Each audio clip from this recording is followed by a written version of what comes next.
So you know that the truckers have been doing the work that we all should be doing in Canada. They've shut down the capital because they're against vaccine mandates. Now, not against vaccines.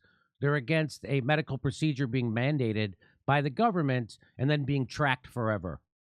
That's what they're against. So there's a lot of stuff that they're against, and I like this. It says this is from the Wall Street Journal. I don't know if you can see it. It says the lessons for the COVID-19 police is that when you've lost even Canadians, arguably the most law-abiding people on the planet, you've lost the political plot. And so they're trying to demonize all the truckers as being white supremacists, racists, Republicans, Trumpers, anything they can do to discredit them, they're doing. And there's a lot of people who call themselves progressives who are going along with it. They don't know the first fucking thing about organizing workers. They don't know anything about being a worker, probably. And they're repeating propaganda if they're not infiltrators themselves. Because if you could look at these truckers and think these guys are anything but other than farmers and truckers, because that's what they are. They own their own goddamn trucks. The rest of the truckers will probably join them, but they don't own their trucks. So you guys are all for workers, unless when workers actually organize. And then they're like, I don't like those workers. Well, in the words of the great Cenk Uygur, I'm not a union guy. He's not a union guy. I'm not that into unions, said Cenk Uygur. So guess what's happening? The truckers are winning because reality's catching up with this bullshit mandate thing.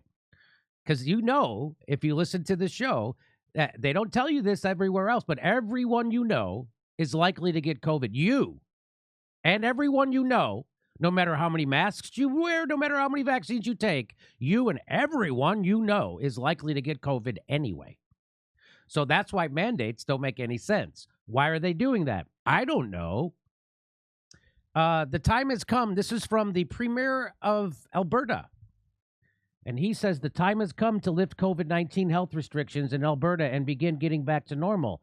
Starting tonight, we will carefully lift health restrictions and begin living safely with COVID-19 while enjoying our rights and freedoms. So the truckers are winning. The truckers are winning. Here's the Canadian Press. Alberta starts lifting COVID-19 restrictions, vaccine passport program. So Premier Jason Kenney says Alberta's vaccine passport will end almost immediately. Wow. With most other big COVID-19 health rules gone within 3 weeks. We already did this. Kenney told the news conference Tuesday that the vaccine passport, known in Alberta as the restriction exemption program, would end within hours at midnight. Wow. He said strong vaccination rates, declining hospital cases, and a continued drop in the spread of Omicron variant make it possible to end the passport. Our approach to COVID must change as the disease changes, Kenney told a news conference. The restriction exemption program has served its useful purpose, and it's done its job. Kenney also announced that capacity limits at venues will end at midnight, Tuesday, except for those that host 500 people or more. Because if 400 people, you can't spread them. But 500, you might be able to spread. But 400 people. Also, as of Monday, mandatory mask rules will be canceled for all children under 12 in all settings and for all children in schools. It's a crime what we've done to children during COVID. It's a crime. And there will be books written, and there will be studies published, and there will be movies made that make women cry. But no one will remember that this didn't have to happen. And this was imposed on us by fucking criminals like Fauci and Joe Biden. Well, I mean, in 75 years when they released the data. In 75 years when they released the data. And Trump, by the way, was also in the big lockdown. Given the very low threat that COVID-19 poses to the health of children, it is no longer justifiable after 2 long years to continue to disrupt and restrict the normal lives of kids. Whoa. Hooray. Low threat. Hooray. Yeah, what are you doing? What are you doing? Talking sense? What is this guy doing? What are you bringing science into this under the guise of science? Kenney said more health restrictions will fall in the coming weeks as long as COVID-19 does not place renewed intolerable pressure on the health system. The plan is to remove all indoor masking rules by March 1st, along with capacity limits on large venues, mandatory work from home requirements, and social gathering limits. early Tuesday, Saskatchewan Premier Scott Moe said his Jesus fuck. And then you know who his vice president is? It's Joe Larry and then Curly. Come on.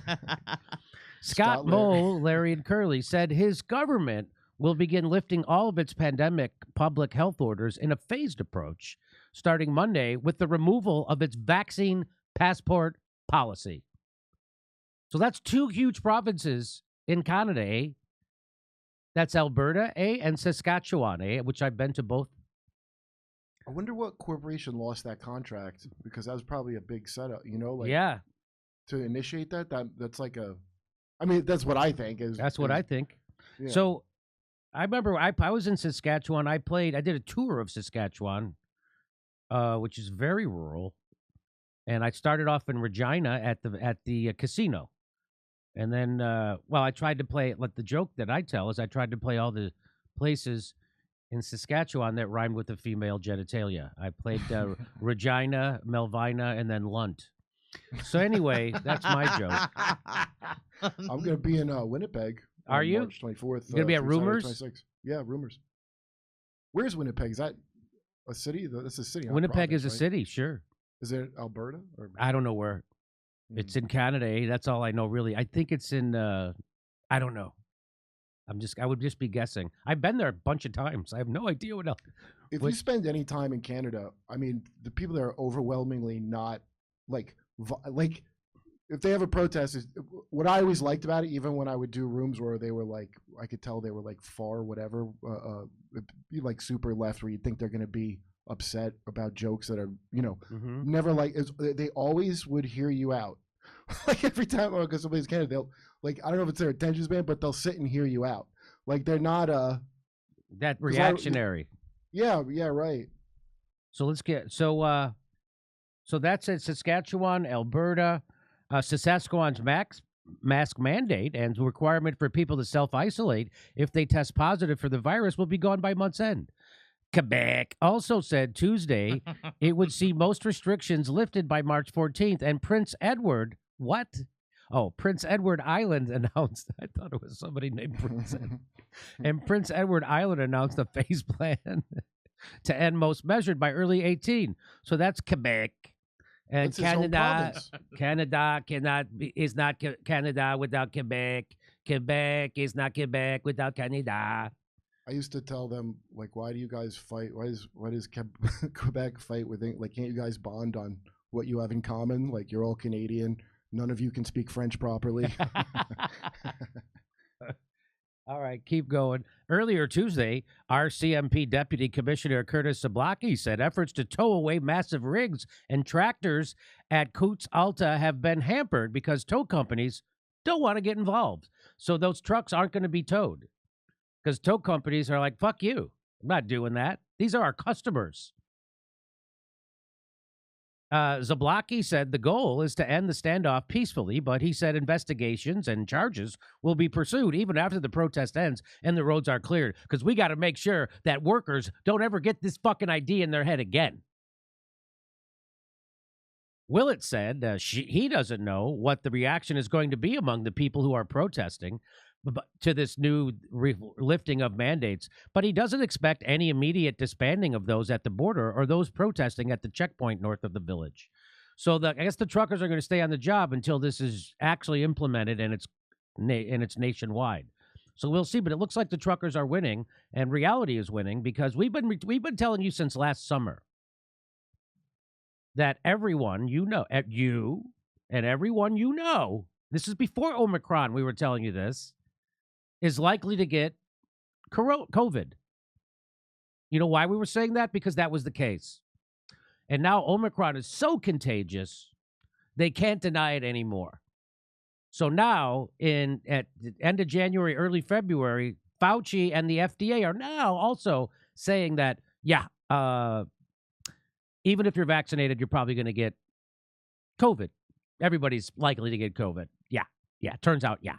So now, how can you justify a mandate? You can't. There's no logic to it. When you say people, how do you justify a mandate if you know you're going to get it anyway, probably? and the vaccine doesn't stop you from getting it. How can you justify that then? And then they'll say, well, you don't go to hospital if you get that. That's nothing to do with a mandate. They'll say, yeah, well, but you're 20 times likelier to go to, you're going to get sick. That's got nothing to do with a mandate. That is, if you want to protect yourself from a virus, you go get a vaccine because it will protect you from serious illness and hospitalization. For yourself, we know now that since everyone, so that's the whole thing. You see them do it. Anytime you ask Jen Psaki about it, she does that. They speak in circles. Whenever I debate somebody about vaccine mandates, they speak in circles. They never answer the direct question. But anyway, anything you want to add to the end of this, Kurt? So, someone I was just talking to who was very angry about people not doing not getting vaccinated. He goes, yeah, a bunch of dipshits already died because they didn't listen. I'm like, okay, if they're dipshits, why are you upset that they died? I don't. So you hate them, and you're also so worried about their health. That you want to lock them down. I'm getting mixed messages. We're doing live stand-up comedy in Los Angeles on February 12th, February 18th, February 20th. We're in Philadelphia. We just added a second show. And back on February 26th here in Los Angeles. It's our intimate 60-seat theater. Go to jimmydorecomedy.com for a link. And then while you're there, you can also become a premium member, get access to all our stuff.